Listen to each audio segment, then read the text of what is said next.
Live Tamil செய்திகள். சரிகமபா நிகழ்ச்சியில் சிம்மாசனம் காத்து கொண்டிருக்கின்றது. 4வது வெற்றியாளர் அந்த சிம்மாசனத்தில் அமர வேண்டும். யார் அந்த வெற்றியாளர் என்று பலரும் எதிர்பார்த்த வண்ணம் இருக்கின்றார்கள். சரிகமபா நிகழ்ச்சி ரசித்து பார்க்கின்ற ரசிகர்களும், சரிகமபா நிகழ்ச்சிக்கு முக்கியத்துவம் கொடுக்கின்ற ரசிகர்களும், இணையதளங்களின் ஊடாக சரிகமபா நிகழ்ச்சியை வாரத்துக்கு வாரம் பார்த்து வாக்களித்து வருகின்றவர்களும் இந்த நிகழ்ச்சியில் கூடுதலான ஆர்வம் காட்டியிருக்கின்றார்கள். சரிகமபா போட்டிக்குள் உள்நுழைகின்ற போட்டியாளர்கள் ஒவ்வொருவரும் புதிய பாடலை பாடி அவர்கள் தங்கள் திறமையை விறுவிறுப்பாக நிலைநிறுத்தி வருகின்றார்கள். ஆனால் திவினேசை பொறுத்தவரையில் பழைய பாடலில் இருக்கின்ற உயிரோட்டமான பாடல்களை பாடி அவர் தனது திறமையை நிரூபித்து வருகின்றார்.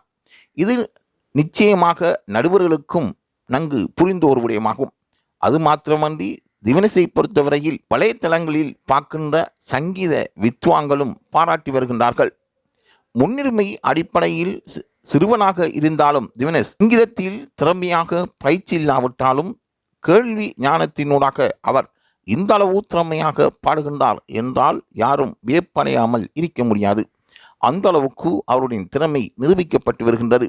நடுவர்களாக வருகின்றவர்களும் விசேட நடுவர்களாக வருகின்றவர்களும் அவருக்கு பாராட்டையும் தெரிவித்து எம்ஜிஆர், சிவாஜி போன்ற பல பேரின் படங்களுக்காக பாடப்பட்ட பாடல்களை இவர் பாடி தனது உன்னதமான திறமையையும் மக்களின் மனங்களை ஈர்க்கக்கூடிய ஈர்ப்பையும் இவரின் குரல் வளத்தில் இருக்கின்ற மென்மையும் அதில் இருக்கின்ற காந்த சக்தியையும் கூடுதலாக அவர் உள்வாங்கி இந்த பாடல்களை பாடி வந்தார். இருந்தாலும் இது இறுதி வரைக்கும் அவர் இன்னும் 4வது சிம்மாசனத்தில் ஏறவில்லை. 4வது சிம்மாசனம் திவினேசுக்கு கிடைக்க வேண்டும் என்பதுவே பலரின் எதிர்பார்ப்பாகும். ஆகவே இது தொடர்பான தகவல்களை பெற்றுக்கொள்வதற்கு தொடர்ந்தும் யார் வெற்றியாளர் என்று கண்டறியும் வரை லைவ் தமிழ் செய்தியுடன் இணைந்திருங்கள்.